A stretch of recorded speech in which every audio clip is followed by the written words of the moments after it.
তামিম ইকবালের জাতীয় দলে না ফেরার সিদ্ধান্ত আবেগী করছে তার সাবেক ও বর্তমান সতীর্থদের।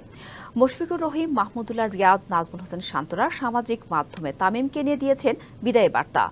এক সময়ের ওপেনিং পার্টনার ইমরুল কায়েস বলছেন, চাইলে আরও কয়েক বছর খেলতে পারতেন তামিম। যদিও মোহাম্মদ আশরাফুলের মতে সেরা সময়ে আন্তর্জাতিক অধ্যায়ের ইতি টানার সিদ্ধান্ত নিয়েছেন দেশ সেরা ওপেনার। টাইগার জার্সিতে ফিরবেন কি ফিরবেন না এমন জল্পনা কল্পনার মাঝে হঠাৎ আবেগী ঘোষণা তামিম ইকবালের। ইতি টানলেন জাতীয় দলের জার্সিতে ফেরার সব সম্ভাবনার।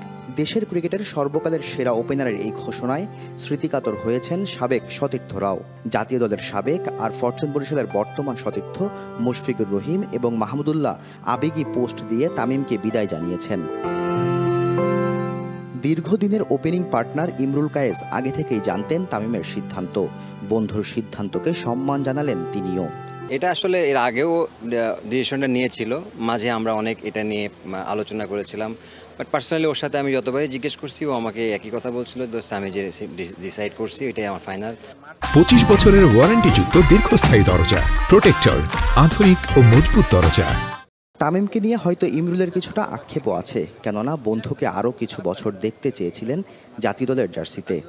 তামিম ইকবালের বাংলাদেশ ক্রিকেটে দেওয়ার আরও অনেক বছর ছিল এবং চ্যাম্পিয়ন্স ট্রফি পর্যন্ত খেললে হয়তো আমাদের টিমটার জন্য বেটার হতো, বাট এটা তার পার্সোনাল ডিসিশন, এটাকে আসলে আমাদের কোনো কিছু বলার নাই। তবে আরেক সাবেক অধিনায়ক আশরাফুলের মত কিছুটা ভিন্ন।